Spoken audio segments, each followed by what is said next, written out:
Hello students, तो जैसे कि आप देख पा रहे हैं यहाँ पे हम लोगों ने ऑलरेडी मैंने एक जो है फिगर बना रखा है। जैसे कि लास्ट वीडियो में मैंने आपको बताया था कि हम लोग का अब जो है आगे मीटर ब्रिज और फिर उसके बाद पोटेंशियोमीटर पे काम करेंगे। और जैसे कि एक आखिरी चीज़ हमारे पास और बची हुई है जो कि है कैलकुलेशन ऑफ रेजिस्टेंस, ठीक है, या फिर कलर कोडिंग भी बोलते हैं जिसको हम लोग, रेजिस्टेंस की। तो वो एक चीज़ हमें डिस्कस करनी है। तो बेसिकली आज के दिन हमारा जो यानी मोटिव होगा वो ये होगा कि हम मीटर ब्रिज को अच्छे से पढ़ लें और साथ ही साथ पोटेंशियोमीटर को अच्छे से पढ़ लें। अगर हम ये दोनों चीज़ें पढ़ पाए या फिर हम थोड़ा पोटेंशियोमीटर अगर पूरा ना भी कर पाए तो हम नेक्स्ट वीडियो में उसे कंटिन्यू करेंगे।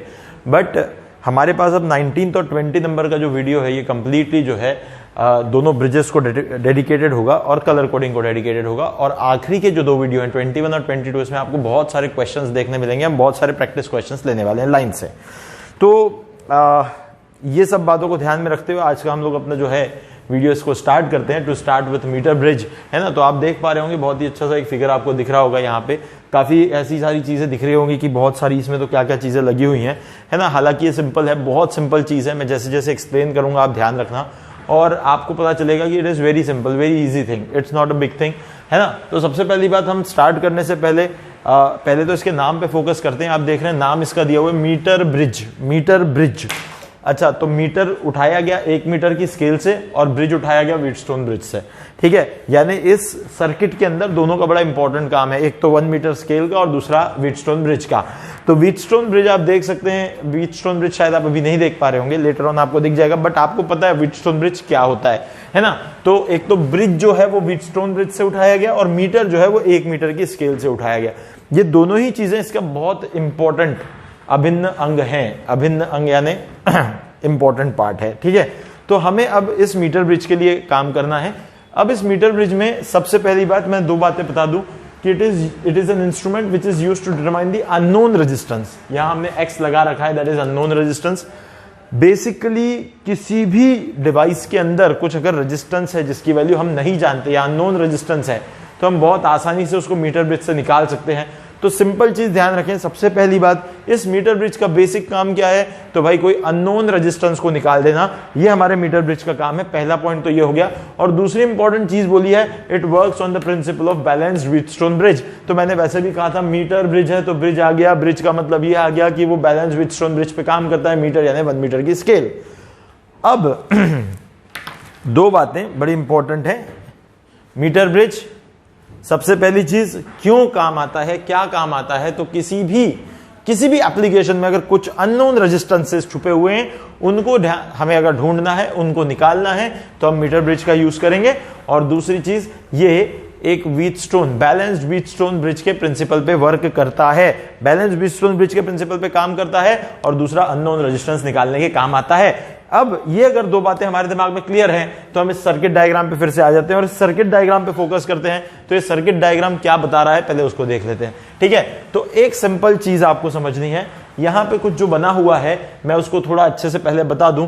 ये जो आप बीच में देख रहे हैं, ये जो मैंने शेडिंग कर रखी है, ये जो आप थोड़ा पतला सा एक देख रहे हैं, ये सबसे पहले चीज मैं बता दूं, this is a 1 metre wire, this is a 1 metre wire, ये 1 मीटर का वायर है, ठीक है। यही इस पिक्चर का हीरो है भाई, इस पिक्चर का हीरो जो है वो ये 1 मीटर का वायर है। आप जो भी सोचेंगे इस 1 मीटर के वायर से ही सोचेंगे। और दूसरी बात, इस 1 मीटर वायर के अलावा आज जो चीजें मैं इस मीटर ब्रिज में बताऊंगा वो मीटर ब्रिज की सारी बातें अगले पोटेंशियोमीटर में भी लगेगी। तो ये जो वायर है, आगे जाओगे पोटेंशियोमीटर में ये वायर बड़ा हो जाएगा, पर मीटर ब्रिज में ये वायर 1 मीटर का ही होता है। अब जो काम यहां ये वाला वायर करेगा ना, वही काम पोटेंशियोमीटर में वहां वाला वायर करेगा।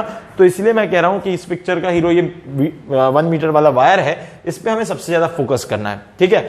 अब होता क्या है कि सबसे पहली बात, ये थोड़ा सा अच्छा एक वायर लिया जाता है। अच्छा यानी कैसा सर? तो एक बात समझें, वायर को लेने के पहले बहुत इंपॉर्टेंट है कुछ बातें कि उसका जो डायामीटर होना चाहिए वायर का, थ्रू आउट यूनिफॉर्म होना चाहिए। यानी ऐसा ना हो कि कहीं से पतला कहीं से मोटा। यहां मैंने कोशिश की है कि एकदम बढ़िया सिमेट्रिक आपको वायर दिखा सकूं, ठीक है। आप भी ये समझ लें कि इसका डायामीटर बड़ा यूनिफॉर्म होना चाहिए। और एक बात, सिर्फ वो जो वायर हम लेके आते हैं, कॉपर का वायर बोल दो या जो हमारे पास तार होती है घर में भी, वो तो बराबर यूनिफॉर्म दिखती है, ऐसा नहीं है।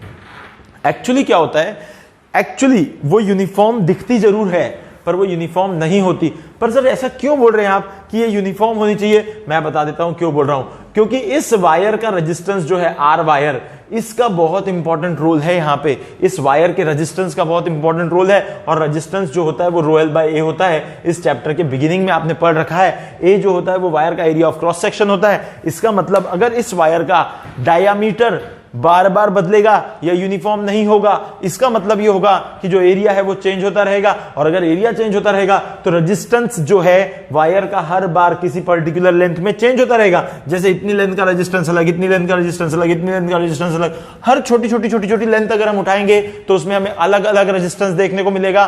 पर अगर इस वायर का रेजिस्टेंस नॉन यूनिफॉर्म हो गया तो ये एक्सपेरिमेंट सक्सेसफुल नहीं होगा।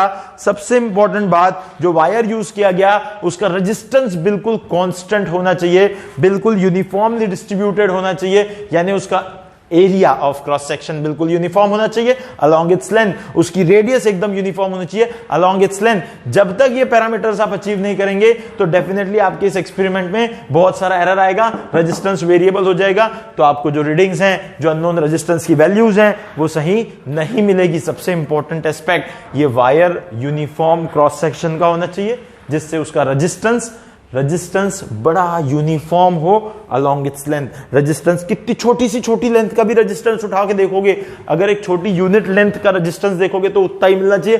कहीं की भी यूनिट लेंथ उठाओ आपको रेजिस्टेंस उतना ही मिलना चाहिए। अगर ये बात है तो ये एक यूनिफॉर्म वायर है, और अगर यूनिफॉर्म वायर है तभी जाकर आपका ये एक्सपेरिमेंट जो है सक्सेसफुल होगा। एक्यूरेट चीज तो कहीं नहीं मिलती, हर चीज में एरर होते हैं। ये बेसिकली एक एक्सपेरिमेंट है करंट इलेक्ट्रिसिटी का, इस एक्सपेरिमेंट में भी एरर इन्वॉल्व है, आपको एक्यूरेट चीज कभी नहीं मिल सकती। एक बात तो हो गई वायर की, जो आपकी थिकनेस है दैट शुड बी यूनिफॉर्म, ये बात आ गई। Area of cross section uniform होना चाहिए, पहली बात ये आ गई, ठीक है।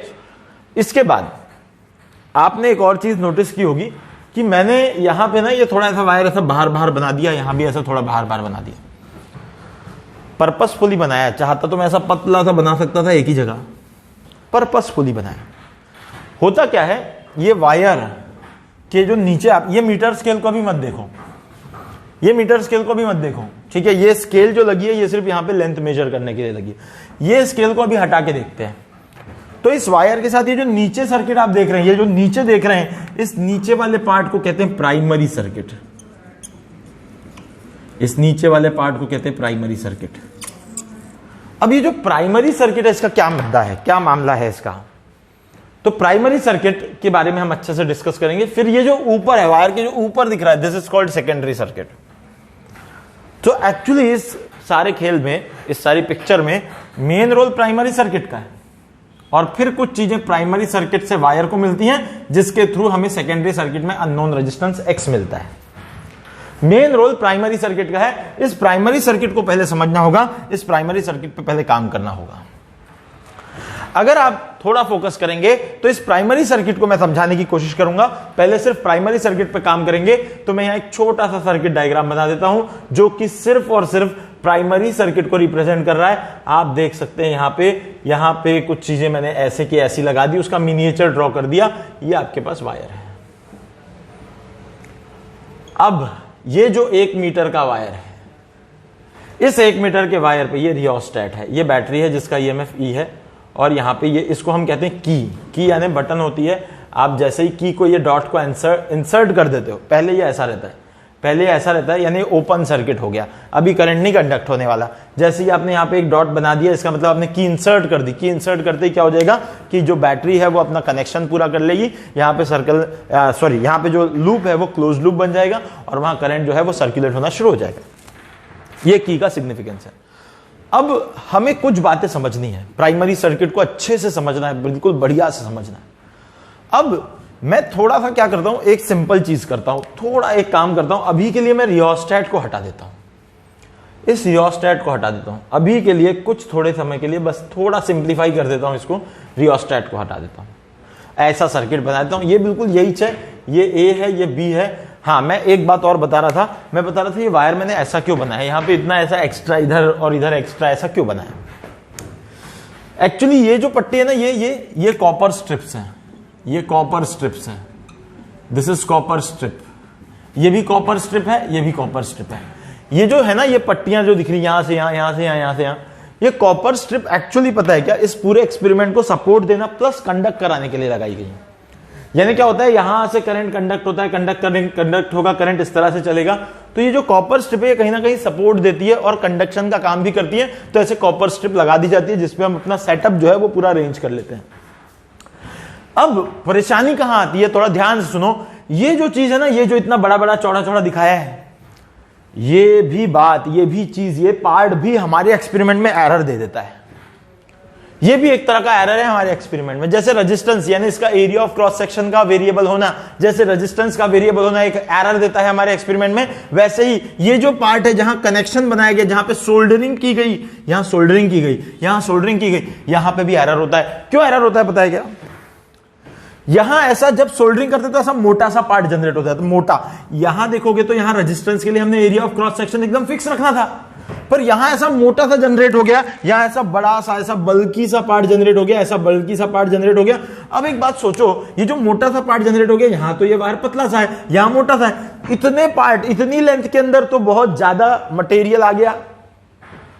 तो वो बहुत ज्यादा मटेरियल कहीं ना कहीं क्या करेगा पता है, वहां के रेजिस्टेंस को बहुत ज्यादा बढ़ा देगा और उसके कारण फिर से रीडिंग में एरर्स आएंगे, क्योंकि ये जो यूनिफॉर्म डिस्ट्रीब्यूशन ऑफ रेजिस्टेंस था वो यहां डिस्टर्ब हो गया। यहां बड़ा सा ऐसा मोटा सा पार्ट बन गया, यहां नॉन यूनिफॉर्मिटी आ गई। ये है बहुत छोटा सा part, but still it will give you lot of errors in your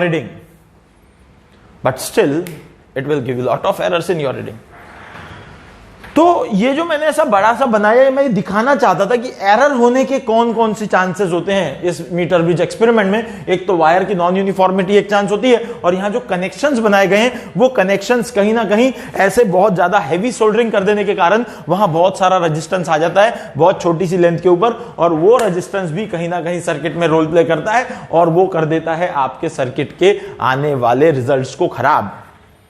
इसलिए हम कह सकते हैं they are the factors which are responsible to cause error in your experiment. This is the point.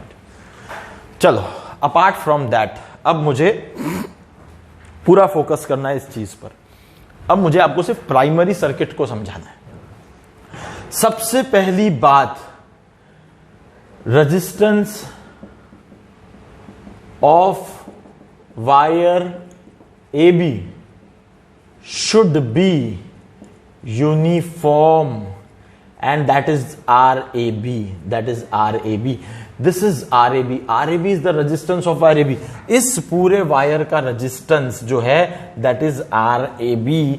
यहां का सोल्डरिंग को इतना बारीक किया जाएगा ताकि उसके एरर को मिनिमम किया जाएगा, और जो भी रेजिस्टेंस है वो इस AB वायर क्या क्रॉस होगा, उस AB वायर के रेजिस्टेंस की बात हो रही है, that is RAB। अब आपको दो बातों को समझना है, रेजिस्टेंस ग्रेडियंट और वोल्टेज, या फिर इसका नाम एक और बोलते हैं पोटेंशियल यानी वोल्टेज, वही बात है, या फिर पोटेंशियल ग्रेडियंट। एक मिनट, ग्रेडियंट, ग्रेड, ये ग्रेडियंट क्या है? Change of any physical quantity with respect to length.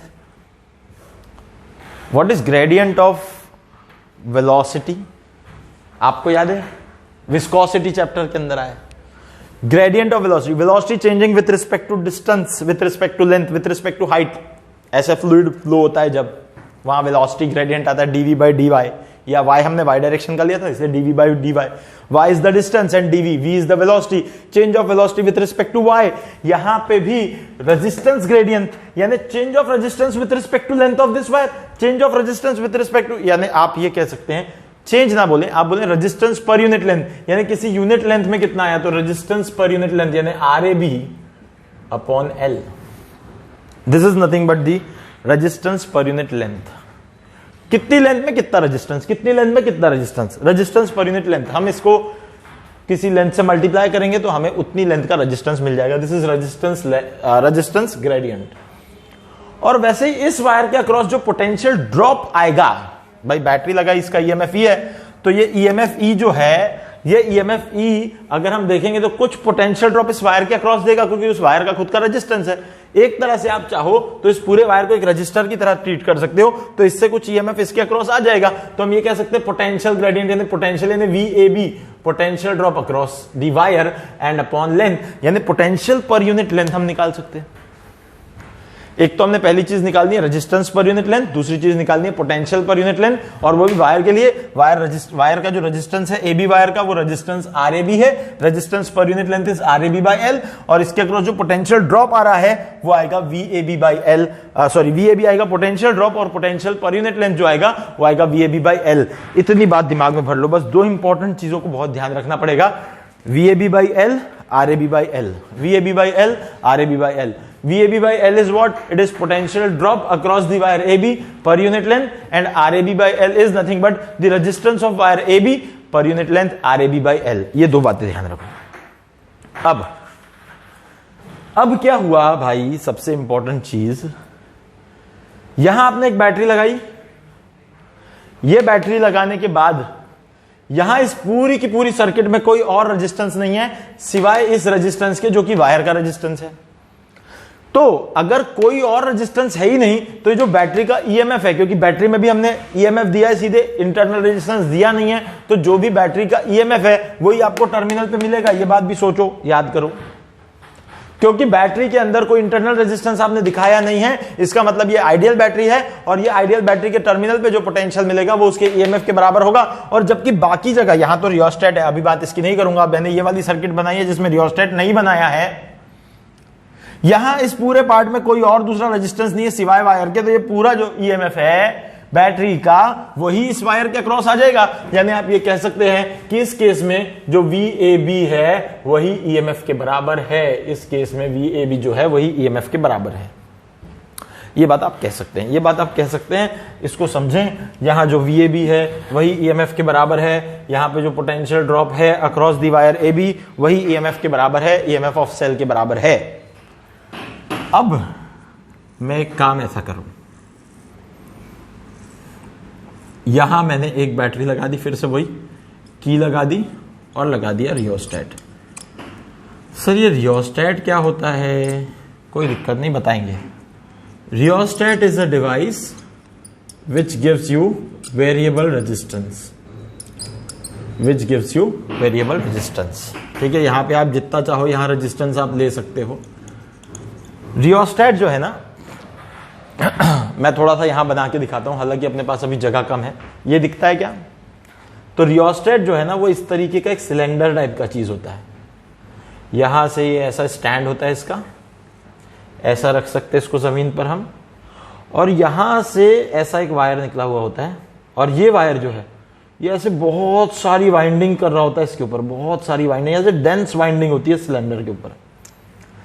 और यहां से ये वाला एक कनेक्टेड होता है, और इसके ऊपर यहां से एक स्लाइडर होता है, एक स्लाइडर होता है, ये ऐसा एक होता है, ये एक स्लाइडर होता है। ठीक है, ये एक स्लाइडर होता है। ये स्लाइडर एक हमारे सर्किट के दूसरे टर्मिनल पे लग जाता है, ये वाला वायर एक टर्मिनल पे लग जाता है। ये वाला वायर समझ लो, ये देखो, ये थोड़ा ध्यान देना है ना, थोड़ा ध्यान देना है ना। मैं थोड़ा इस सर्किट में से एक की को हटा देता हूं, मुझे थोड़ी जरूरत जगह की है, की को इस तरफ उठा के रख देता हूं, कोई दिक्कत नहीं। तो एक जो है मेरे पास ये वाला एंड, ये यहां जुड़ जाता है, और ये वाला एंड जो है मेरा इस स्लाइडर पे जुड़ जाता है। थोड़ा समझने की कोशिश करो, ये वाला एंड मेरा इस स्लाइडर पे जुड़ जाता है। अब थोड़ा सर्किट को देखो कितना मजेदार है। यहां से जाएगा, की को इंसर्ट करते करंट यहां से जाएगा, यहां से इस रेजिस्टेंस में जाएगा, ये ऐसा जाएगा, ये स्लाइडर है। तो ये स्लाइडर से देखो इतना ही पोर्शन, अभी यहां से देखो जरा, इतना ही पोर्शन इन्वॉल्व हुआ, इतना ही पोर्शन इन्वॉल्व हुआ। मैं थोड़ा डिफरेंट कलर से दिखाता हूं, यहां से देखोगे तो ये इतना ही पोर्शन इन्वॉल्व हुआ, और इतने पोर्शन का जो भी रेजिस्टेंस होगा वो R' वो हमें मिलेगा सर्किट के अंदर। अब हमें अगर रेजिस्टेंस बढ़ाना है तो ये स्लाइडर को इधर शिफ्ट कर दिया जाता है। तो यहां से देखोगे तो अब ज्यादा वाइंडिंग्स और इतनी वाइंडिंग्स ऐड हो गई, और फिर इसको इधर सरका दोगे तो और वाइंडिंग्स ऐड हो गई। अगर इस स्लाइडर को इधर सरकाओगे तो वाइंडिंग्स कम हो गई। जिस तरीके से आप जो रेजिस्टेंस R' की जो वैल्यू है, आप R' की वैल्यू को चेंज कर सकते हो। ये होता है बेसिक रियोस्टेट, ये होता है variable resistance. How you can introduce resistance in the circuit, variable resistance. अब देखो क्या होता है, किसी सर्किट में मुझे अगर बार बार इस रेजिस्टेंस को चेंज करने की जरूरत पड़ रही है तो मैं एक फिक्स वैल्यू का रेजिस्टेंस लूंगा, फिर सर्किट में से उसको निकालूंगा, फिर उसको दूसरे वाले को डालूंगा। कभी मुझे 10 ओम की जरूरत थी, 10 ओम डाला, फिर मुझे आगे एप्लीकेशन के लिए 50 ओम की जरूरत थी, 50 ओम के लिए फिर इसको निकालना पड़ेगा, डालना पड़ेगा। उससे बेटर मैं क्या करूंगा पता है, मुझे पता है कि मुझे इंस्ट्रूमेंट बनाना है, मैं 0 से लेके 1000 ओम तक का एक रियोस्टेट उठाऊंगा जिसके पास 0 से लेके 1000 ओम तक का रेजिस्टेंस ऑफर हो सकता है, ऐसा एक रियोस्टेट उठाऊंगा। और मर्जी मेरी 10 ओम लगाना है, 20 ओम लगाना है, 30 ओम लगाना है, 50 ओम लगाना है, 100 ओम लगाना है, 200 ओम लगाना है, 1000 ओम तक मेरी मर्जी, जैसा चाहूं वैसा लगा लूं। समझ में आती होगी ये बात। तो that is rheostat. It is a device which will give you variable resistance. That is rheostat. अब क्या हुआ कि भाई ये जो EMF है ये पूरा की पूरा इस वायर को देना सही नहीं होता।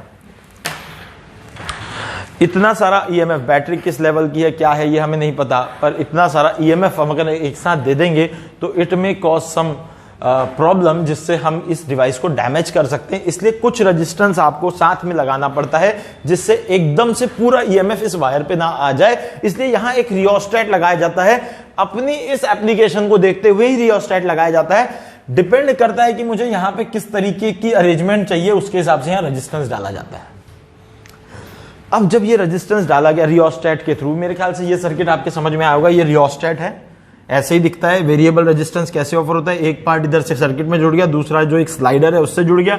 स्लाइडर को जैसे आगे पीछे करोगे तो नंबर ऑफ वाइंडिंग्स जो है सर्किट के अंदर कम ज्यादा होती रहेगी, कम ज्यादा होने से आपका रेजिस्टेंस वेरिएबल होता रहेगा। ये बात आपके समझ में आ गई होगी, I think so. This is nothing but this thing. और सर्किट में इसको रियोस्टेट को ऐसा दिखाते हैं, प्रैक्टिकली जो आपको लैब में दिखता है वो ऐसा दिखता है, सर्किट में ऐसा दिखता है।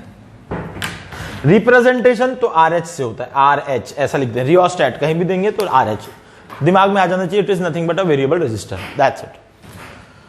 अब बात क्या हुई, मैंने बताया कि इसकी सेफ्टी के लिए रियोस्टेट यानी एक वेरिएबल रजिस्टर यहां रख दिया जाता है, अपनी रिक्वायरमेंट के हिसाब से यहां रेजिस्टेंस सेट कर दिया जाता है। और फिर अब क्या होता है कि बैटरी का पूरा की पूरा EMF इसके अक्रॉस नहीं आता। अब ये जो बैटरी का EMF है, कुछ पार्ट रियोस्टेट के अक्रॉस गिरेगा और कुछ पार्ट AB के पास चला जाएगा। अब आ जाते हैं वापस हमारे इस सर्किट पे। इसका मतलब अब ये जो बैटरी का E है उसमें से कुछ यहां पे ड्रॉप हो चुका है। मैं एक काम करता हूं, मैं यहां पे लिख देता हूं, ये जो कुछ ड्रॉप हुआ है ये VRH है, यहां चला गया है। तो E में से VRH वहां चला गया और बचा हुआ पोटेंशियल जो है वो AB के अक्रॉस आ गया। अब जो मैं मीटर ब्रिज की बात करूंगा तो मैं मीटर ब्रिज के वायर के अक्रॉस जो पोटेंशियल है वो VAB लूंगा और पोटेंशियल ग्रेडियंट को मैं लिखूंगा VAB। मैं पोटेंशियल ग्रेडियंट को लिखूंगा VAB अपॉन L और इसी के साथ मैं रेजिस्टेंस ग्रेडियंट को लिखूंगा RAB अपॉन L। एक बात है, इस रियोस्टेट के आने जाने से इस वायर के रेजिस्टेंस से कोई फर्क नहीं पड़ता। ये वायर का रेजिस्टेंस अपना RAB ही है, उसको कोई लेन देन नहीं है। अब क्या करूंगा मैं, इसके आने से यहां पे आ गया मेरे पास अब VAB कुछ तो भी, और ये VAB भी मैं निकाल सकता हूं। यहां से पहले मैं I निकाल लूं। मेरे लिए यहां का रेजिस्टेंस RAB नोन है, यहां का रियोस्टेट का RH नोन है, बैटरी का EMF E नोन है। तो मैं क्या कर सकता हूं, सीधे I equal to E by total resistance यानी कितना RAB प्लस RH, ये जो भी वैल्यूज होंगी हमें पता है, उससे हमें I मिल जाएगा। और अब मेरा पर्पस है कि मैं इसके अक्रॉस पोटेंशियल निकालूं, तो वो भी मैं निकाल सकता हूं VAB इक्वल्स टू IR यानी I इंटू RAB। आप इसको कर लो तो आपको पोटेंशियल ड्रॉप अक्रॉस AB भी मिल जाएगा और रेजिस्टेंस तो आपके लिए नोन है। ये कुछ बेसिक बातें आपके दिमाग में आ गई हो तो अब मैं आगे बढ़ूं। ये कुछ बेसिक फंडामेंटल्स हैं जो आपको आ जाना चाहिए। अब कुछ इंपॉर्टेंट टर्म्स हैं जो मुझे डिफाइन करनी है, मैं यहां पे इसको मिटा देता हूं और उनको डिफाइन कर देता हूं, ठीक है ना। तो अब थोड़ी सी फोकस करेंगे कुछ चीजों पे। अब हम लोग जाएंगे इसकी कुछ इंपॉर्टेंट टर्म्स की तरफ, ठीक है, और इंपॉर्टेंट टर्म्स को डिफाइन करने की कोशिश करेंगे। तो अब यहां से आगे सबसे पहली चीज, this is primary circuit. Primary circuit का काम है इसके अक्रॉस पोटेंशियल ड्रॉप देना, ठीक है। और ये जो पोटेंशियल ड्रॉप इस वायर के अक्रॉस होगा उससे हमने पोटेंशियल ग्रेडियंट लिख दिया, तो पोटेंशियल ग्रेडियंट जो है वो अपने पास आ गया VAB बाई L, और एक और चीज हमने लिख दी रेजिस्टेंस ग्रेडियंट, और वो जो आ गया हमारे पास वो आ गया RAB बाई L। ठीक है, ये बात आ गई। इसके बाद ये जो X है यहां पे लिखा हुआ, ये X वो अननोन रेजिस्टेंस है जिसके लिए ये सब किया जा रहा है, ये अननोन रेजिस्टेंस है जो हमें निकालना है। ठीक है, और बाजू वाले डब्बे में आप देखोगे तो मैंने एक R लिख रखा है, वो एक नॉन रेजिस्टेंस है, एक नॉन रेजिस्टेंस है, मैं उसके बारे में बता देता हूं, वेट, मैं एक नॉन रेजिस्टेंस है। ये जो एक R है ना, एक नॉन रेजिस्टेंस है, ये हम अपनी मर्जी से लगाते हैं, एक्चुअली अपनी मर्जी से लगाते हैं। यानी कैसा, देखो सबसे पहली बात, अपनी मर्जी से कैसे लगाएंगे सर, क्यों लगाते हैं, कैसे होता है, मैं वो बताता हूं। ये जो अननोन रेजिस्टेंस है, एटलीस्ट आपको इसकी थोड़ी बहुत रेंज पता होना चाहिए कि भाई ये 100 ओम 200 ओम के बीच पास होगा, या 300 ओम के पास होगा, या 500 ओम के आसपास होगा। तो एटलीस्ट अगर हमें पता हो कि यार ये 200-300 ओम के आसपास हो सकता है, 400 ओम के आसपास हो सकता है, हालांकि ना भी पता हो तो हम कुछ ट्रायल एंड एरर मेथड्स होती हैं एक्सपेरिमेंट के दौरान, उसको कर करके देख के भी ये चीज समझ सकते हैं। पर एक अंदाजा लगाना पड़ता है पहले कि ये किस रेंज का होगा और किस रेंज का हमें इसको ढूंढना है, तो वो हमें एक थोड़ा सा हमें ट्रायल एंड एरर मेथड से निकालना पड़ता है। एक बार ये पता चल गया कि भाई ये कुछ रेंज होगा, जैसे 500 के आसपास, 500 के बीच में कहीं होगा, 0 से 500 के बीच में कहीं होगा, तो उसके अकॉर्डिंग ही, क्योंकि एक बैलेंस व्हीटस्टोन ब्रिज बनने वाला है आगे, तो उसके अकॉर्डिंग ही इस वाले रेजिस्टेंस को चूज किया जाता है। लगभग इस रेजिस्टेंस को ऐसा कुछ चूज किया जाता है कि अगर ये RAB की वैल्यू कुछ हजारों में, क्योंकि ये तो हमें पता रहेगी, इस वायर के रेजिस्टेंस की वैल्यू अगर कुछ 1000 ओम है, तो 1000 ओम में फिर इसको कुछ 500 ओम रखा जाएगा। इसको 500 ओम रखने से क्या होगा पता है क्या, ये 1000 ओम, ये 500 ओम, और ये 500 के कुछ अंदर है, तो ये कहीं ना कहीं बैलेंसिंग कंडीशन इस लेंथ पे देगा। वो कैसे देगा मैं बताऊंगा। तो ये एक नॉन रेजिस्टेंस होता है जिसको हम डालते हैं। ये तो हमने रियोस्टेट लगा रखा है सर्किट के प्रोटेक्शन के लिए, बैटरी है जो हमें करंट देगी, उस करंट से यहाँ पोटेंशियल ड्रॉप आएगा, पोटेंशियल ड्रॉप आने से ही बैलेंसिंग कंडीशन भी आएगी। तो ये सारी बातें तो हमने देख ली। ये एक नॉन रेजिस्टेंस वाला वायर हो गया, ये एक नॉन रेजिस्टेंस हो गया, सिर्फ ये एक्स है जो अननोन है। तो अब इन बातों को देखें तो R एक नॉन रेजिस्टेंस हो गया, ठीक है ना। इसके बाद अगर हम देखें तो this is RH, that is rheostat, ये भी मैं बता चुका हूं। VAB इसके अक्रॉस का पोटेंशियल है, वो भी मैं बता चुका हूं। ऑलमोस्ट इसकी सारी टर्म्स बता चुका हूं। अब मैं इसके मेन वर्किंग की बात करता हूं, मेन वर्किंग समझाता हूं। यहां से जाएगा करंट I। जब ये करंट यहां से I जाएगा, अब हम इसके वर्किंग पे फोकस कर रहे हैं, ठीक है। इसका वर्किंग, इसको समझेंगे, इसके वर्किंग को समझेंगे। जब यहां से करंट जाएगा, अच्छा यहां एक और चीज लगी है, गैल्वेनोमीटर, ठीक है। गैल्वेनोमीटर लगी है, यहां पे ये C पॉइंट है, यहां पे जॉकी बनाया हुआ है, यानी एक शार्प पॉइंटर होता है। वो पॉइंटर को हम टैप करते हैं वायर्स पे। अच्छा, वायर पे स्लाइड नहीं करते, टैप करते हैं। मैं सारी बातें बताऊंगा, उससे भी एरर आता है।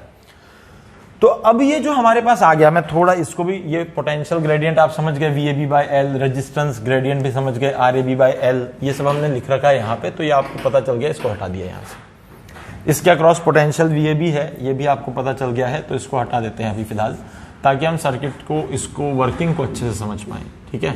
तो इसको हटा देते हैं, ठीक है। तो अब बात आती है वर्किंग पे। यहां से जाता है करंट I। ये करंट इस पॉइंट पे, अगेन नोड है, दो भाग में डिवाइड होगा। This will be some I1 and this will be some I2। अब ये एक भाग चला गया I1, एक भाग चला गया I2 जा रहा है इस तरह से, ऐसा ऐसा जा रहा है, ऐसा ऐसा जा रहा है, कुछ इधर से भी जा रहा है, कुछ इधर से भी जा रहा है। यानी यहां से भी कुछ जा रहा है I', यहां से कुछ जा रहा है कुछ, तो भी मैं लिख देता हूं I2' कर देता हूं इसको, और इसको कर देता हूं I2', ऐसा कुछ जा रहा है। अब क्या होता है पता है क्या, मेन मुद्दा क्या होता है, करंट जा रहा है कैसे, क्या आपने पहले तो ये जॉकी देखो, सुनो मेरी बात समझो। पहले तो आपने जॉकी कहीं टैप नहीं किया, एक मिनट पहले थोड़ा सा रुक जाते हैं। पहले जॉकी हवा में, देखो मैंने वायर से टच किया ही नहीं है, ये टच किया ही नहीं हवा में। अब मैंने क्या किया, ये जॉकी को धीरे धीरे टच करना शुरू किया। मैंने लिया इस जॉकी को, यहां टच किया। जैसे ही मैंने टच किया तो यहां से करंट भागना शुरू हो गया, ये I2' भागना शुरू हो गया। यानी क्या, I2' इसलिए पता चला क्योंकि गैल्वेनोमीटर में डिफ्लेक्शन आ गया। जैसे ही यहां पे टच किया तो गैल्वेनोमीटर में डिफ्लेक्शन आ गया, कुछ तो भी डिफ्लेक्शन आ गया। अच्छा, गैल्वेनोमीटर की स्केल होती है बीच में, पॉइंटर बीच में, इधर भी डिफ्लेक्ट होता है, इधर भी डिफ्लेक्ट होता है। तो आपने देखा यहां लगाते इधर डिफ्लेक्ट हुआ। यहां देखो, थोड़ी बात समझना है ना, जो गैल्वेनोमीटर है ना, ऐसा, ये पॉइंटर ऐसा होता है इसका, ये पॉइंटर ऐसा होता है इसका, और ये क्या होता है, ये इधर भी डिफ्लेक्ट होता है, इधर भी डिफ्लेक्ट होता है। जैसे ही आपने यहां टच किया, आपने देखा इधर डिफ्लेक्ट हुआ, इधर डिफ्लेक्ट हुआ, तो आपने क्या किया, इसको पीछे किया, थोड़ा हल्का सा पीछे शिफ्ट किया, क्योंकि आपका मोटिव क्या है पता है, इसको टैप करते करते मोटिव ये है कि I2 डैश को 0 बनाए, इसका मोटिव है I2 डैश को 0 बनाए। सोचो जरा कि अगर आपने जब पहली बार टैप किया था, पहली बार टैप किया, ब्लू वाला बनाया, मैंने ब्लू वाला बनाया, यानी पहली बार टैप करके इधर आ गया पॉइंटर, अगर इधर डिफ्लेक्शन दे दिया ब्लू वाले से, तो आपने क्या किया, थोड़ा पीछे लाया। जैसे आपने थोड़ा पीछे लाया, ये तो आपका ओरिजिनल पॉइंटर था, जैसे आपने पीछे लाया थोड़ा पीछे आ गया। इसका मतलब ये है कि आपको जीरो डिफ्लेक्शन मार्क, ये वाला जीरो डिफ्लेक्शन मार्क है, ये जीरो डिफ्लेक्शन मार्क पे इसको लाना है, यानी वो पीछे करते करते आ रहा है। फिर आपको इसको ऐसे घसीटते हुए नहीं लाना है, ऐसे वायर पे चिपका के घसीटते हुए नहीं लाना है, उससे आता है एक और एरर, स्लाइडिंग एरर बोलते हैं उसको, वो नहीं लाना है, आपको टैप करना है, उठा उठा के रखना है। फिर आपने क्या किया, उठाया और फिर यहां पर टैप किया, फिर आपने देखा कि थोड़ा और पास आ गया, फिर आपने सोचा अरे वाह ये तो वापस आ रहा है, बराबर आ रहा है, तो आपने क्या किया, फिर और गए और इधर ले गए आप, मस्ती में आप क्या किया, थोड़ा ज्यादा ही चिपका दिया, आपने देखा अरे इधर चला गया ये तो, अरे बाप रे। अब क्या मतलब क्या हो गया इस बात का, जो आपका पॉइंट है, जो आपका जीरो डिफ्लेक्शन वाला पॉइंट है, वो कहीं ना कहीं ये जीरो डिफ्लेक्शन वाला पॉइंट, देखो मैं इसका नंबर 1 देता हूं, इसको 2, इसको 3 और इसको 4, मैं आपके 4 डिफ्लेक्शंस को भी नंबर दे देता हूं, दिस इज 1 2, ये बाजू वाला जस्ट 3 और ये 4। इसका मतलब आपका जो जीरो डिफ्लेक्शन, ये डॉटेड वाला देखो, वो किसके बीच में लाई कर रहा है, वो 3 और 4 के बीच में लाई कर रहा है, यानी अब आपको सारा काम इस पे करना है, सारा काम इस पे करना है, सारा आपका जो फोकस वाला एरिया है वो ये है।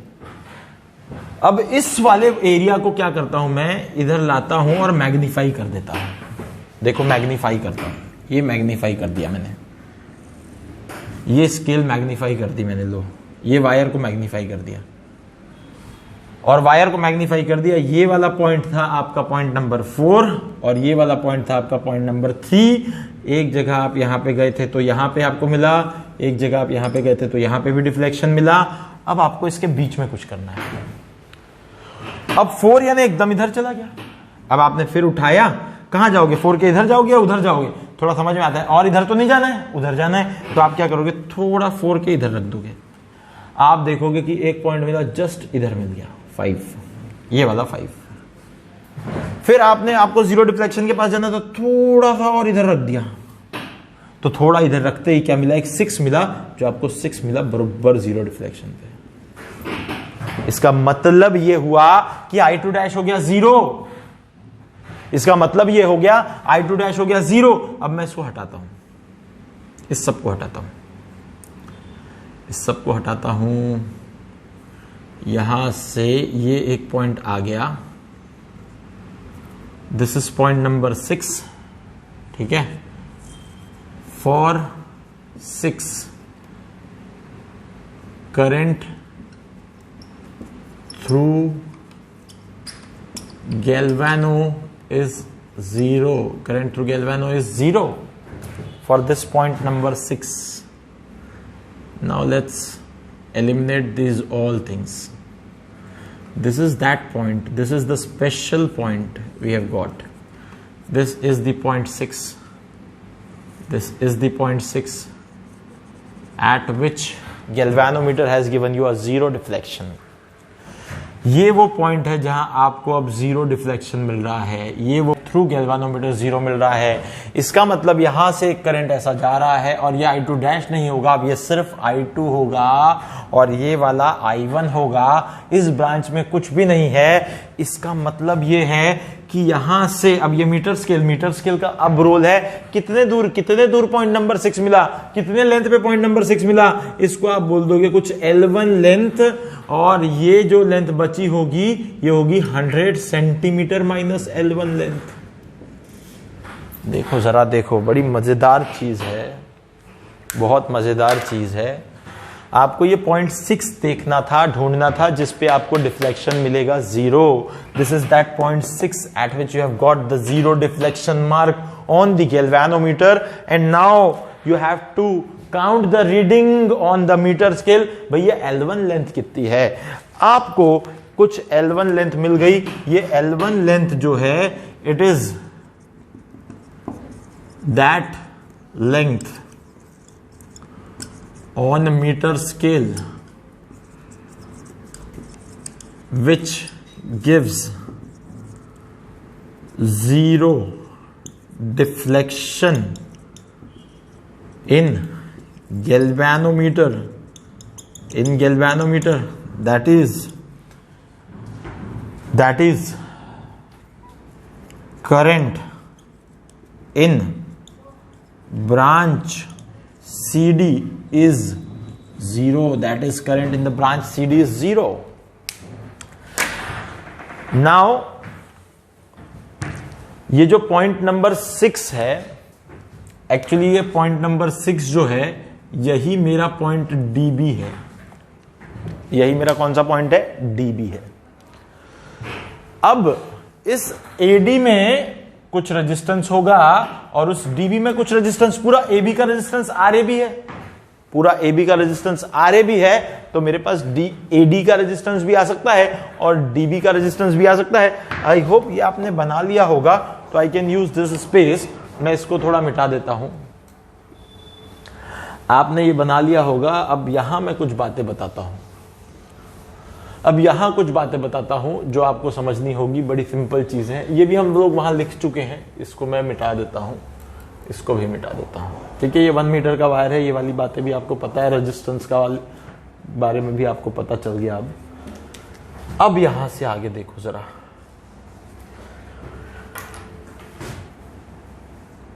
To determine resistance of L1 length of wire की जो L1 लेंथ है उसका रेजिस्टेंस निकालना है। तो मुझे पता है since resistance per unit length मेरे पास है वो RAB/L। ये L पूरी लेंथ है 1 मीटर। आप चाहो तो इस L को 1 मीटर लिख दो, या फिर आप चाहो तो इसको 100 सेंटीमीटर लिख दो, कोई भी दिक्कत नहीं है, क्योंकि मीटर ब्रिज है। इसलिए लेंथ तो आपके पास नोन हो गई, that is 100 centimetre you can से और 1 मीटर यू कैन से। अब therefore resistance of length L1, resistance of length L1। अब रेजिस्टेंस पर यूनिट लेंथ पता है आपको, that is RAB/100 centimetre into L1 लिख दो। रेजिस्टेंस पर यूनिट लेंथ पता है, इंटू L1 कर दो, that is resistance in L1 length. And इसका नाम हम रेजिस्टेंस इन L1 लेंथ का नाम हम रेजिस्टेंस R1 रख देते हैं। और दूसरा resistance in length 100 minus L1, इसका नाम हम R2 रख देते हैं। 100 माइनस L1 के लिए R2 रख देते हैं, तो वो आ जाएगा RAB/100 इंटू 100 माइनस L1। ये हमारे पास R2 आ गया। इसका मतलब क्या हुआ? अब ब्रॉड वे सोचो थोड़ा सा। इस पूरे पार्ट के रेजिस्टेंस का नाम मैंने R1 रख दिया है, जो कि मेरे पास कितना है, RAB/L यानी 100 सेंटीमीटर इंटू L1 है। और इस पूरे पार्ट के रेजिस्टेंस का नाम मैंने R2 रख दिया है, जो RAB/L इंटू 100 माइनस L1 है। ये R1 और R2 मेरे पास दो वैल्यूज आ गई। ये R1 आ गया, ये R2 आ गया। यहां से करंट जा नहीं रहा, यानी ये वाला एक रेजिस्टेंस, ये वाला दूसरा रेजिस्टेंस, ये वाला ये नॉन रेजिस्टेंस और ये वाला एक चौथा रेजिस्टेंस, यानी एक X, एक R1, एक R और एक R2। अगर आप सोचें तो आपको दिखता होगा थोड़ा व्हीटस्टोन ब्रिज जैसा आ रहा है, ये बीच में से कुछ भी नहीं जा रहा है। अगर मैं इसको व्हीटस्टोन वाले हिसाब से अरेंज करूं तो A, B, C और D, तो आप थोड़ा इस तरफ घूम जाएं, आपको एक चीज समझ में आएगी। देखो यहाँ पे मैंने एक व्हीटस्टोन ब्रिज बना रखा है, थोड़ा घूमना पड़ेगा। घूम गए होंगे सब लोग घूमे कि नहीं? अपने घर पे बैठ के घूम जाओ, ठीक है। तो यहां आपको दिख रहा है ये है पॉइंट A, ये है point B, this is B, this is B, that is A, this is A, this is C, this is C, and this is D, and this is D, this is D.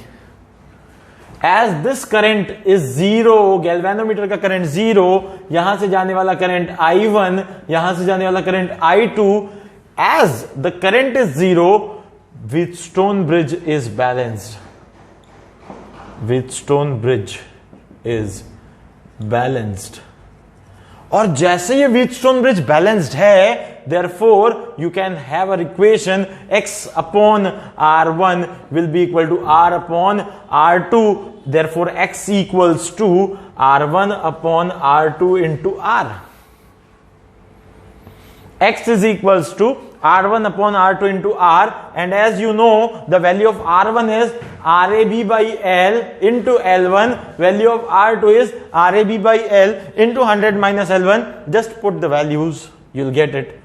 rab by l, ये एक factor हो गया, resistance per unit length दोनों में है वो, और into l1 upon r2 की value rab by l into bracket 100 minus l1 into r। मैं थोड़ा यहां लिख देता हूं इसको। सो ये rab by l का फैक्टर कैंसिल हो जाएगा, यानी ultimately you'll get x equal to l1 by 100 minus l1 into r, 100 l1 upon 100 minus l1 into r। l1 जो है बैलेंसिंग लेंथ आई थी पहली वाली वो, उसके बाद दूसरी तो ये, अगर ये L1 है तो ये वाली 100 माइनस L1 हो जाएगी, तो L1 अपॉन 100 माइनस L1।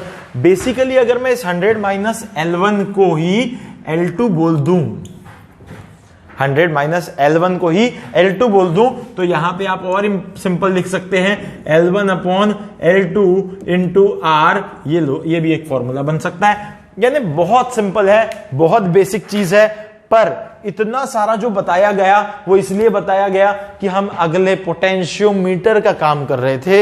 यही प्रिंसिपल, इसी तरीके से यही सब बेस लेकर पोटेंशियोमीटर काम करेगा। पोटेंशियोमीटर के अंदर जहां हम यहां अननोन रेजिस्टेंस निकाल रहे थे, पोटेंशियोमीटर के अंदर अननोन पोटेंशियल निकाला जाएगा, अननोन ईएमएफ निकाला जाएगा सेल का।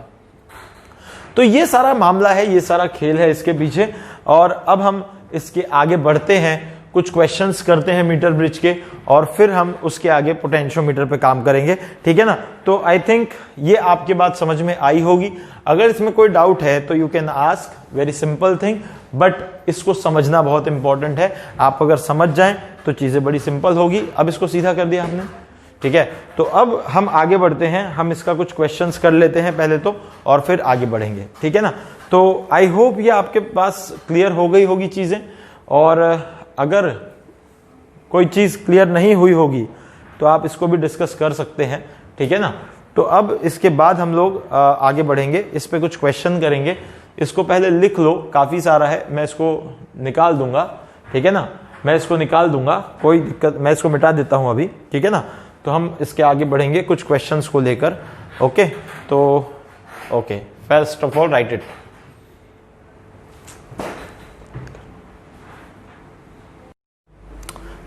तो कैसा है, मैंने वो जो सारा कुछ लिखा हुआ था, जो हमने कॉन्सेप्ट को समझने के लिए लिखा था, वो मैंने हटा दिया। अब मैंने कुछ क्वेश्चंस ले आए हैं, ठीक है। थोड़ा सा हमें एडजस्ट करना पड़ता है, क्योंकि अगर मैं उतना सारा मिटाता और फिर इतना सारा तुम्हारे लिए लिखता तो उतने में तुम्हारा समय वेस्ट हो जाता, काफ़ी समय वेस्ट हो जाता। इसलिए मैंने थोड़ी तैयारी कर ली पहले से, है ना। थोड़ा ब्रेक दे दिया है, बीच में ब्रेक इसलिए दिया था कि वो मिटा दूं और ये कुछ क्वेश्चन सामने लिख दूं, ठीक है। तो अब यहाँ से कैसा हो रहा है कि अब कुछ मीटर ब्रिज के क्वेश्चंस हैं, ये आज मैं इसके वीडियो में, आज के वीडियो में ये करवा देता हूँ, और हम फिर इसके बाद अगले वाले वीडियो में पोटेंशियोमीटर पे जाएंगे। तो आज के दिन हम मीटर ब्रिज को अच्छे से समझ लें, अच्छे से सीख लें, यही हमारा मोटिव है, ओके। तो चलो आगे बढ़ते हैं। यहाँ पे आगे आपके पास question number 1 for the metre bridge. Again very simple question. आपको सबसे पहले एक काम करना चाहिए कि मीटर ब्रिज में अगर कोई क्वेश्चन ऐसा थियरी टाइप का दिया हो तो आप सबसे पहले एक फिगर बनाने की कोशिश करें, और पहले तो क्वेश्चन की कंडीशन को समझने की कोशिश करें। अगर आप बहुत अच्छे से क्वेश्चन की कंडीशन को समझेंगे तो बहुत बढ़िया से इजीली 1-2 स्टेप में आप आंसर निकाल लेंगे। तो यहाँ पे हम देखते हैं फर्स्ट क्वेश्चन, जैसे कि लिखा हुआ है resistance in the 2 arms of the metre bridge. देखो मैं बड़े धीरे धीरे एक्सप्लेन करूंगा, ये क्वेश्चन बड़ा ही बेसिक है। आपको व्हीटस्टोन का बैलेंसिंग कंडीशन लगाना है और तुरंत ही आंसर लाना है, बहुत सिंपल क्वेश्चन है, मैं धीरे एक्सप्लेन कर रहा हूं पर आपको दौड़ जाना है, आप फटाफट चलें। देखेंगे क्वेश्चन नंबर 4 जो है ये क्वेश्चन नंबर 4 ही है, इधर भी है, शायद वो आपको दिख नहीं रहा होगा, बड़ा सा क्वेश्चन नंबर 4 है। और क्वेश्चन नंबर 3 एक है, एक 2 है, 2 AIPMT 2014 में भी आया हुआ क्वेश्चन है। तो इस तरीके से हम लोग देखेंगे आज ये 4 क्वेश्चन जो कि हमारे मीटर ब्रिज के कॉन्सेप्ट को थोड़ा सा क्लियर करेंगे। तो चलो हम लोग आगे बढ़ते हैं। Resistance in the 2 arms of the metre bridge are 5 ohm and R ohm respectively when the balancing point is found at 40 centimeter from the end connected with R ohm। अब R वाला जो है ये इधर एक R बना दो भाई, इसके बाजू वाले को एक 5 बना दो, और यहां से आपको जो बैलेंसिंग पॉइंट मिल रहा है यानी वो पॉइंट जहां पे करंट गैल्वेनोमीटर से कितना हो जा रहा है 0। यहां पे अगर आप देखेंगे तो जनरल एक बैटरी बन जाएगी, ये बन जाएगा एक रियोस्टेट बन जाएगा, कोई दिक्कत ही नहीं है। तो यहां ये बैलेंसिंग पॉइंट आपको मिल रहा है और वो उस एंड से जिस एंड से आर कनेक्टेड है। When the balancing point is found at 40 centimeter from the end connected with R ohm से जुड़े हुए से 40 सेंटीमीटर, यानी ये वाली लेंथ होगी 40 सेंटीमीटर। और आपको पता है कि वायर 1 मीटर का है, 100 सेंटीमीटर का है, तो इसका मतलब आपको ये पता होगा ये आ गया 60 सेंटीमीटर, और ये 60 ये 40 इस तरीके से हमें दिख रहा है कि ये बैलेंसिंग पॉइंट हमें मिल गया है। इसका मतलब आपके पास सिंपल चीज है कि वो जो x है ये दिस अपॉन दिस, यानी x अपॉन यहाँ की लेंथ आप ले लें सीधे सीधे, क्योंकि अगर मैं इसका रेजिस्टेंस ग्रेडियंट देखूं तो it is RAB upon L। मैं इसका कुछ नाम रो रख देता हूं, तो इसका रेजिस्टेंस पर यूनिट लेंथ इसका नाम रो रख देता हूं, तो रो इंटू 40 आप ऐसा कर सकते हो, और इक्वल टू आप कर सकते हो 5 अपॉन रो इंटू 60 कर सकते हो आप बड़े आसानी से। आपको पता है ये रेजिस्टेंस पर यूनिट लेंथ वाली टर्म हमेशा कटने ही वाली है, so you can easily calculate x equals to 40/60, both are in centimetre. अब ध्यान रखना ये यूनिट्स बराबर रहे हमेशा, तो both are in centimetre and 5 is in ohm, तो ये कट जाएगा आपका 2 से और ये वाला 3 से, तो it is 2/3, so x is equal to 10/3 ohm। This is the value of x, that is the unknown resistance, you can say, you can call it as R, यहां R दिया हुआ है। This is the final value of R, that is 10/3. Very simple, very easy concept. You can all very easily think over it. Okay. So अब यहां से आगे next question में जाएं, उससे पहले मैं चाहता हूं आप खुद अटेम्प्ट करें, फटाफट अटेम्प्ट करें, फास्ट सॉल्व करने की कोशिश करें। मैंने ना बहुत अच्छे अलग अलग तरह के क्वेश्चन ले रखे हैं, आप अगर चाहें तो बहुत इजीली इसको सॉल्व कर सकते हैं। यहां देखेंगे क्या लिखा है, resistance in the 2 arms of a metre bridge. ये आपके अब थोड़ा उल्टा बना दिया, पहले नीचे बैटरी थी अब ऊपर बना दी, वायर भी नीचे बना दिया, कोई फर्क नहीं पड़ता। ऐसे आपको अलग अलग तरह के विविध प्रकार के मीटर ब्रिज जो है वो देखने मिलेंगे सर्किट में, इससे बिल्कुल भी कभी डरना नहीं है, कभी भी डरना नहीं है। आपको बहुत सारे डिफरेंट टाइप के मीटर ब्रिज देखने को मिल सकते हैं, है ना, और भी लिख सकते थे पर मेरा बोर्ड पूरा भर गया इसलिए मैंने इतने ही क्वेश्चंस लिए हैं। और बहुत सारे प्रैक्टिस सेशन में मैं तुम्हें दो क्लासेस लेने वाला हूं, 21 और 22 नंबर की जो क्लासेस लेने वाला हूं, उसमें तुम्हें बताऊंगा बहुत सारे अलग अलग तरह के मीटर ब्रिज, फैंसी सर्किट बना के दिखाऊंगा और उसको हम लोग डिस्कस करेंगे। टाइम पास करने का पर्पस आपको पता है क्या होता है, यहाँ पे टाइम पास करने का पर्पस होता है कि आपने क्वेश्चन सॉल्व कर लिया होगा या कोशिश तो एटलीस्ट की होगी। चलो let's move for this one, the resistance in the 2 arms of the metre bridge. अब देखो यहाँ पे 2 आर्म दिए हुए हैं, एक 5 ओम दिया हुआ है, एक R ओम दिया हुआ है, respectively when the resistance R is shunted with equal resistance. पहली बात, पहले से यहाँ L1 लेंथ दी है, 100 - L1 दी है। यहां when से पहले की कंडीशन देख लो, the resistance in the 2 arms of the metre bridge are 5 ohm and R ohm respectively, जिसके लिए L1 और 100 - L1 दी हुई है। तो हमें क्या करना पड़ेगा, एक इक्वेशन बनानी पड़ेगी, यानी 5 अपॉन डायरेक्ट, अब ये रेजिस्टेंस नहीं इसकी लेंथ लिख देता हूं मैं, इसको सीधे मैं इतने पोर्शन की लेंथ से ही डिनोट कर दूं, क्योंकि अब इसका भी resistance gradient rho into L1 होगा तो रो रहेगा, और इक्वल्स टू यहां पे आ जाएगा R अपॉन 100 - L1। तो आपको पता है यहां भी रो रहेगा, यहां भी रो रहेगा, और वो रो तो कैंसिल हो जाएगा, यानी डायरेक्ट मैं this resistance upon length equal to this resistance upon length कर सकता हूं, क्योंकि रेजिस्टेंस ग्रेडियंट दोनों तरफ से कैंसिल हो गया। अब अगर यहां देखोगे तो आपके पास एक इक्वेशन आ गई। क्या इक्वेशन आ गई, चाहो तो इसको ऐसे ही रहने दो, चलो एक काम करते हैं, इसको थोड़ा ऐसा अरेंज कर लेते हैं। तो 5 = R L1 अपॉन 100 - L1, यानी 5 की वैल्यू, ये इक्वेशन नंबर 1, ठीक है। ये यहां तक की कंडीशन है। इसके बाद बोलते हैं when the resistance R is shunted with equal resistance, यानी अब इसी सर्किट में शंट का मतलब होता है पैरेलल इक्वल रेजिस्टेंस, यानी आर, यानी ये पूरा की पूरा इक्विवेलेंट जो बन गया आर आर, दो आर पैरेलल में, यानी इक्विवेलेंट बन गया R by two. The balance point is shifted at, shifted by नहीं बोला, इंग्लिश समझे, शिफ्टेड बाय बोलता तो इसके आगे और 1.6 L1 लगाना पड़ता, बट शिफ्टेड एट यानी नई जगह जो है 1.6, यानी यहां पे आ गया, ये आ गया 1.6 L1 पे आ गया। तो इसका मतलब जो दूसरा वाला पॉइंट होगा वो क्या होगा, 100 माइनस 1.6 L1 हो जाएगा। अब ये जो R था इसकी जगह अब आ गया R बाई 2, ये L1 की जगह आ गया 1.6 L1, ये वाला हो गया 100 माइनस 1.6 L1। एक और इक्वेशन बनाओ तो वो क्या बनेगा, देखो जरा, 5 अपॉन 1.6 L1 इक्वल्स टू, अब R नहीं रहेगा, R की जगह आएगा R बाई 2 और नीचे चला जाएगा 100 माइनस 1.6 L1। अगेन यहां से अगर आप देखो इसके लिए भी 5 इक्वल टू, अब ये 5 इक्वल टू, ये वाला उधर भेज दो, ये 2 नीचे भेज दो, यानी R और ये चला गया आपके पास 1.6 L1 और अपॉन में चला गया 2 ये वाला, और ये चला गया 100 minus 1.6 L1। This is your equation number 2। What you want to find, you want to find the value of R। पर R की वैल्यू को फाइंड करने यहां से जाओगे तो थोड़ा सा गड़बड़ होगा, R कैंसिल होगा, चलो कोई दिक्कत नहीं, L पहले L1 निकलेगा, L1 के बाद R निकलेगा, आपको निकालना है R, ठीक है। या फिर इन दोनों इक्वेशन में कुछ ऐसा जुगाड़ करो कि L1 की वैल्यू निकाल के यहां डाल दो, ऐसा भी कुछ कर सकते हो, यहां से L1 की वैल्यू निकाल के यहां डाल दो, ऐसा कर सकते हैं अपन, तो वैसा भी कर लो। यहां से L1 की वैल्यू निकालो तो मुझे थोड़ी सी जगह की जरूरत पड़ेगी, तब तक मीनवाइल शायद आप लोग इसको सॉल्व कर लें फटाफट, ठीक है। तो हम एक काम कर लेते हैं इसको, आप चाहो तो 1 और 2 आपके ऊपर है, अब आप कैसे सॉल्व करते हो, 1 और 2 को सॉल्व करो, 1 और 2 को सॉल्व करके आपको कुछ भी करके हमें R1 की वैल्यू बतानी है, ठीक है।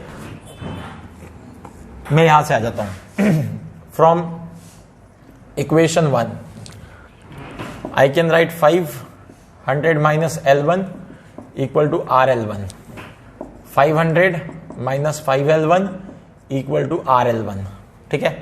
इसको उधर भेज दूं तो 500 equal to RL1 plus 5L1। अब इसमें से L1 कॉमन निकाल दूं तो 500 अपॉन R प्लस 5, ये हो गया इक्वल टू L1 हो गया। I can substitute that value, substituting in equation 2, equation 2 में डाल देते हैं, तो 5 इक्वल टू R, इसको थोड़ा सॉल्व कर लेते पहले, 1 मिनट वेट, इसको थोड़ा सॉल्व कर लेते। तो ये वाला जो है इसको इधर ले आते हैं, तो 10 हो गया ये तो, और 100 माइनस 1.6 L1 आ गया, और equal to R into 1.6 L1 आ गया। इसको थोड़ा सॉल्व कर लेते, यानी ये कितना हो गया, 1000 minus 16 L1 equal to R into 1.6 L1। उसको उधर भेज दें तो 1000 इक्वल टू, कुछ मिस हो गया क्या, कुछ मिस हुआ क्या, कुछ मिस तो नहीं हुआ, ठीक है ना। तो यहां से आ गया 1.6 L1 R और प्लस 16 L1 को कॉमन निकालते हैं तो 1000 इक्वल टू 1.6 R प्लस 16 और L1 की वैल्यू ये वाली उठा के यहां रखते हैं, तो कितना हो जाएगा, ये देखो 1000 इक्वल टू 1.6 R प्लस 16 और L1 की ये वैल्यू है, यानी कितनी है वो 500 और अपॉन में आ गया R प्लस 5। अब देखो पूरा R में आ गया इक्वेशन, अब अगर R में आ गया है तो ये 501 से ये काटो 2 से, और ये जो डिनोमिनेटर उठा के इधर भेज दो, यानी R प्लस 5, यानी कितना हो गया 2R plus 5 2 10 equal to 1.6 R plus 16। 10 उधर भेजो, 1.6 R इधर भेजो, 2 माइनस 1.6 R यानी कितना आ गया 0.4 R, और ये आ गया 16 माइनस 10 यानी 6। यानी फाइनल आंसर क्या बनना चाहिए, नीचे का दिख रहा होगा शायद, मेरे ख्याल से दिख रहा होगा, तो फाइनल आंसर बनना चाहिए 6 अपॉन 0.4, यानी 0.4 यानी क्या 2/5 आई थिंक, तो ये बनेगा 6/2/5, 2 1 जा 3 जा 15 ओम आना चाहिए। कितना आता है देख लो, ठीक है। तो इस तरीके से 15 ओम आपको आंसर मिलना चाहिए। और मेरे ख्याल से ये कैलकुलेशन जो है आपको करने हैं, मुझे नहीं करने हैं। अगर आप कैलकुलेशन फास्ट करोगे तो आपका आंसर सही आ जाएगा, जल्दी जल्दी आ जाएगा। तो this was the second question AIPMT 2014, ठीक है। सिंपल है, क्वेश्चन के कॉन्सेप्ट में देखोगे तो कुछ नहीं है, बस मेन मुद्दा ही कैलकुलेशन का है। यहां कोई मिस्टेक कर दोगे तो आंसर नहीं आएगा 15 ओम, और कुछ अगर अलग आ जाएगा तो ऑप्शन में नहीं मिलेगा, और अगर मिल भी गया तो तुम्हारे दिमाग में एक गलत तरह की खुशी आ जाएगी, अरे मेरा तो आंसर आ गया, पर आंसर तो गलत आया है। तो इसीलिए थोड़ा सा सोचें, इस बात को करें, कोशिश करें, है ना। तो ये क्वेश्चन हो गया AIPMT 2014 का, ठीक है। अब इसके बाद में ये क्वेश्चन है अपने पास 3rd नंबर का क्वेश्चन। ये क्वेश्चन अगर आप देखेंगे तो मैं पहले क्या करता हूं, मैं तब तक इसको मिटा लेता हूं, थोड़ा टाइम पास करता हूं। ये आपने लिख लिया होगा आई थिंक, अगर नहीं लिखा होगा तो पॉज कर लेना, ठीक है ना। तो मैं इसको मिटा देता हूं पहले, तब तक कि आप क्या करें, वो 3rd वाले क्वेश्चन को फटाफट से अटेम्प्ट करें, फास्ट अटेम्प्ट करें। जब आप फास्ट अटेम्प्ट कर लेंगे तो आपको आंसर मिल जाएगा, तो थोड़ा अच्छा फीलिंग आएगा। मीटर ब्रिज के क्वेश्चंस को करना है आपको, खुद ही करना है। तो इस क्वेश्चन को मैं मिटा देता हूं। शायद इस वीडियो की लेंथ थोड़ी ज्यादा होगी, वो इसलिए होगी क्योंकि अब ये क्वेश्चंस हैं, ये टॉपिक है, इस टॉपिक पे हमें थोड़ा सा समय देना पड़ेगा। मीटर ब्रिज जो है, पोटेंशियोमीटर, मीटर ब्रिज, ये थोड़ा सा अच्छे टॉपिक्स माने जाते हैं इस चैप्टर के, क्योंकि क्वेश्चंस इनसे बनते हैं। अब हम लोग अगर चलें, ये पोर्शन दिख रहा होगा सारा, ये और ये पूरा दिख रहा है अब यहां से, ठीक है। तो अब हम इतने पे ही सॉल्व कर लेंगे, ठीक है ना। तो अब क्या करते हैं, देखो, during an experiment with a metre bridge the galvanometer shows null point, यानी वही बात वही है, 0 डिफ्लेक्शन। हाँ, एक और चीज होती है, पता है क्या, अलग अलग क्वेश्चन जब हम करते हैं ना तो अलग अलग लैंग्वेज समझ में आती है, अलग अलग तरीके से बोली गई बात पता चलती है। तो null point is nothing but 0 deflection. When the jockey is pressed at 40 centimetre, ये 40 सेंटीमीटर पे यहां पे प्रेस किया तो नल पॉइंट मिल गया। Using a standard resistance of 90 ओम, यानी जो अपना नॉन रेजिस्टेंस होता है उसको नाम एक और दिया जाता है, वो है स्टैंडर्ड रेजिस्टेंस। भाई जो हमारा नॉन रेजिस्टेंस है उसका एक और नाम है, that is standard resistance of 90 ohms as shown in the figure. ये बातें थोड़ी सीखने वाली होती है ना, ध्यान रखो। क्वेश्चन में कई बार फिगर ना दिया हो तो स्टैंडर्ड रेजिस्टेंस बोल दें कि 90 ओम का स्टैंडर्ड रेजिस्टेंस, यानी वो नॉन रेजिस्टेंस हो गया हमारे लिए। ये बातें ध्यान रखें। फाइंड द अननोन रेजिस्टेंस, अरे आर निकालना है। ये तो बड़ा चिल्लर सा लल्लू सा क्वेश्चन हो गया, आप इसको 60 सेंटीमीटर लिख सकते हो। हाँ, एक इंपॉर्टेंट बात और बताऊंगा। ये बातें मैं जो बता रहा था, जब भी मैंने एक्सप्लेन करते हुए भी जो बताई थी, यहां भी बता रहा हूं। ये जो बातें हैं ना, ये खासकर एक्सपेरिमेंट करते समय बहुत ध्यान रखनी पड़ती है। और हमेशा इस आर को, स्टैंडर्ड रेजिस्टेंस को या रियोस्टेट के रेजिस्टेंस को इस तरह लिया जाता है कि जो रीडिंग हो वो कहीं ना कहीं 40 से 60 सेंटीमीटर के बीच आए, 40 सेंटीमीटर से 60 सेंटीमीटर के बीच आए।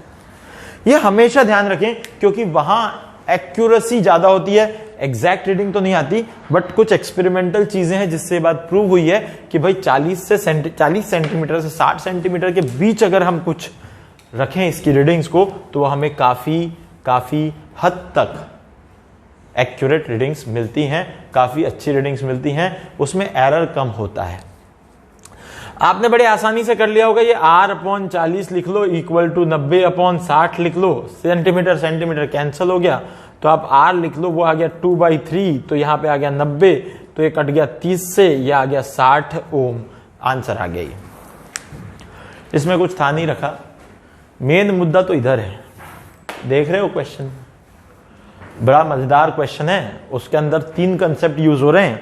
एक तो मीटर ब्रिज का कॉन्सेप्ट यूज हो रहा है, पैरेलल कॉम्बिनेशन का क्वेश्चन कॉन्सेप्ट यूज हो रहा है, और दूसरी अगली चीज जो यूज हो रही है वो ये यूज हो रही है कि आपको वहां पे टेम्परेचर डिपेंडेंस ऑफ रेजिस्टेंस भी लगाना है। टेम्परेचर डिपेंडेंस ऑफ रेजिस्टेंस भी लग रहा है उसमें।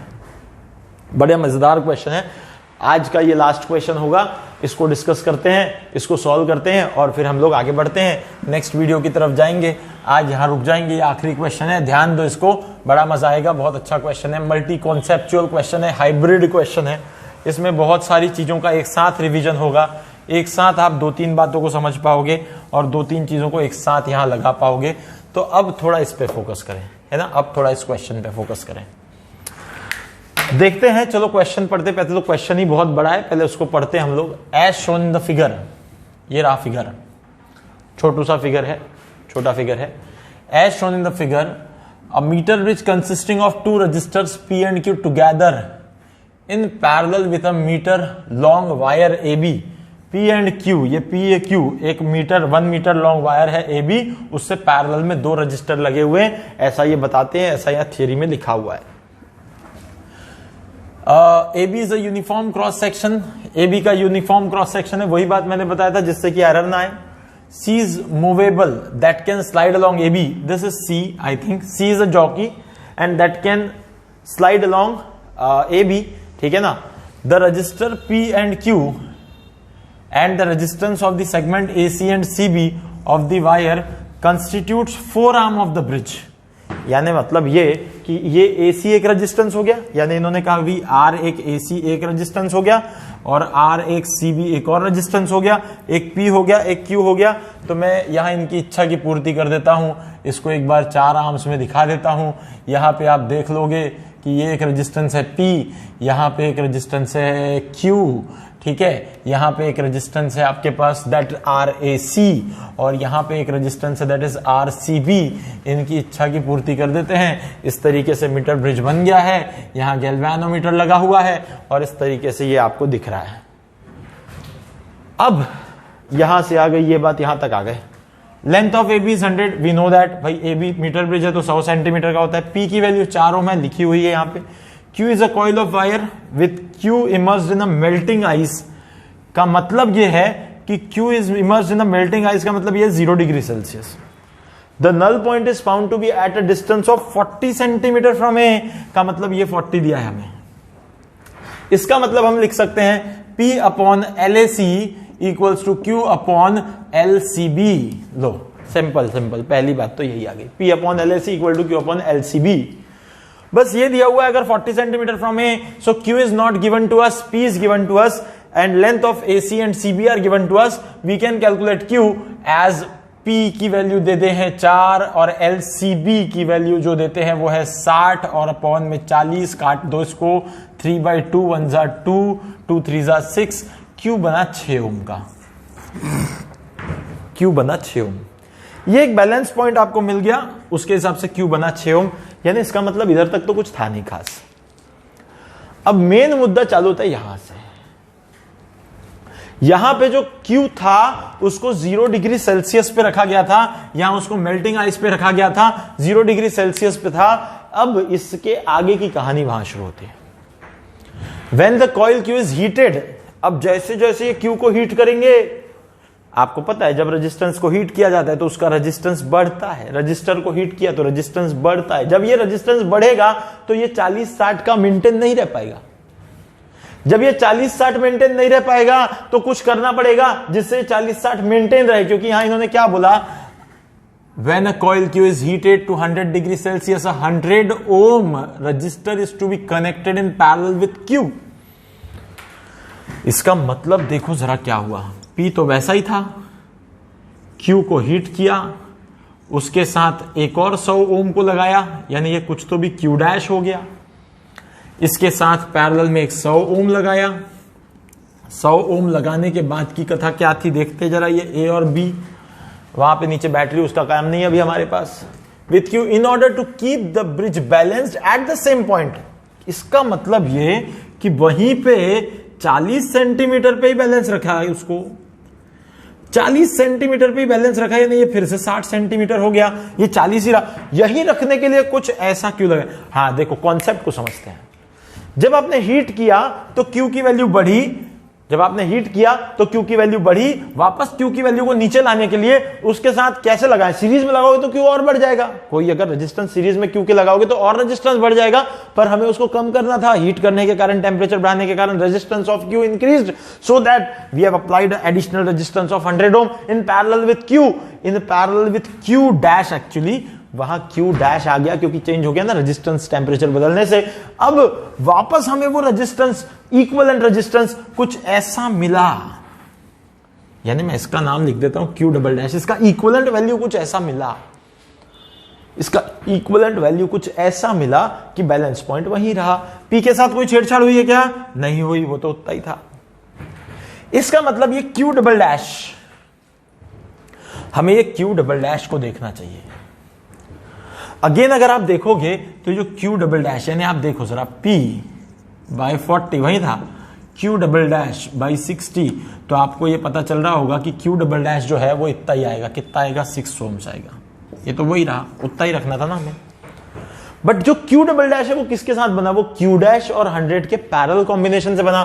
तो यहां आप क्यू डबल डैश को लिख सकते हो इन दोनों का पैरेलल, यानी 100 Q dash upon 100 plus Q dash, and Q double dash की वैल्यू 6 है।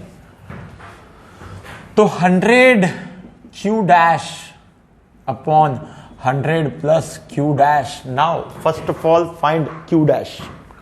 So what is q dash? What is q dash? That is 600 plus 6 q dash equal to 100 q dash.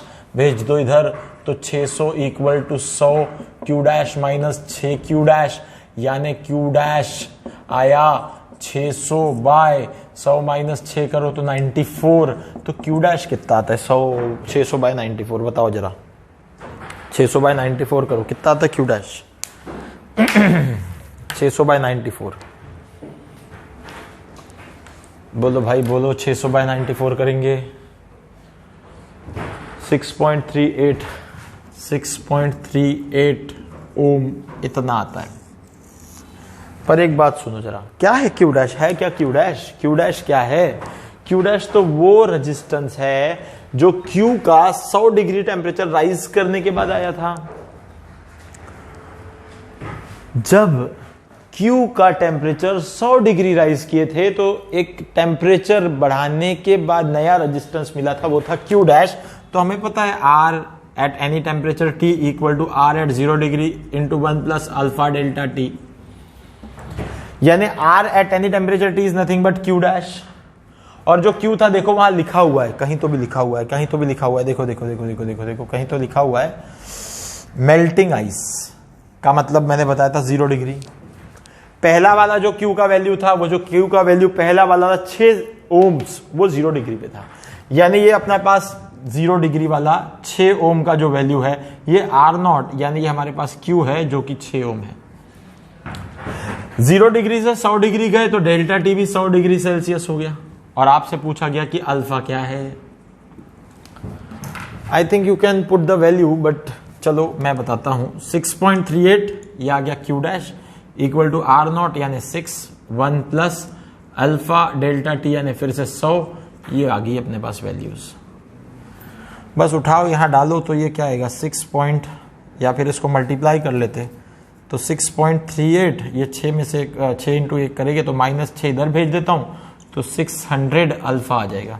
So ultimately alpha is equal to 6.38 यानी 0.38 by 600। तो alpha की value कुछ आ जाएगी मेरे ख्याल से, कितनी आ जाएगी 0.38 बाई 600। तो 0.38 बाई 600 कर लो। मैं इसको कर सकता हूँ वैसे, हाँ एक काम करते हैं ना अपन 38 लिखते हैं और इंटू 10 का पावर लिख देते हैं। यहाँ पे कितना लिख देते हैं? -2 लिख देते और अपॉन में चले जाओ तो अपॉन में लिख दो 6 इंटू 10 का पावर 2। ठीक है, तो ये ऊपर जाके 10 का पावर 2 और -2 यानी ये 2 भी जाके -2 यानी -4 हो जाएगा। ठीक है, थोड़ी जगह चाहिए, क्या लिखता हूं मैं, थोड़ा इसका देख लेना है ना, इसको थोड़ा मिटाता हूं। तो अब इसको अगर आप देखेंगे तो आपको अल्फा जो मिल जाएगा that is something 38 by 6 into 10 का पावर -4। तो 6 6 36, तो 6.2 बचा, तो 6 3 तो 6 3 फिर 3 3 रिकरिंग आता जाएगा इंटू 10 का पावर -4। अल्फा इतना आता है। I think you have got the answer, और इतना कुछ आना चाहिए 6.33 इंटू 10 का पावर -4, है ना। तो ये बेसिकली ये जो है ये टेम्परेचर कोएफिशिएंट है जो हमसे पूछा गया था, है ना। इसका यूनिट तो पर डिग्री सेल्सियस, ठीक है ना। तो आप पर डिग्री सेल्सियस वैसा लिख सकते हैं, पर degree Celsius is the unit, तो वो लिख सकते हैं, ठीक है ना। तो ये क्वेश्चन हो गया। बहुत सारे क्वेश्चन है और मजेदार क्वेश्चन है। फिलहाल हमारे पास समय की कमी है, अभी एक और वीडियो बनाना पड़ेगा हमें, ठीक है ना। तो आगे बढ़ते हैं, अगले वीडियो में मिलेंगे। बहुत सारे मीटर ब्रिज के क्वेश्चन हो गए। आई होप आपको मजा आया होगा इस वीडियो में। अगली बार पोटेंशियोमीटर से स्टार्ट करेंगे। और बस यही है आपसे कि आप ज़्यादा से ज़्यादा लाइक करें, शेयर करें, कमेंट करें, सब्सक्राइब करें, और जो कर सकते हैं करें, ठीक है ना। चलो तो रुक जाते हैं यहाँ पे। Thank you very much.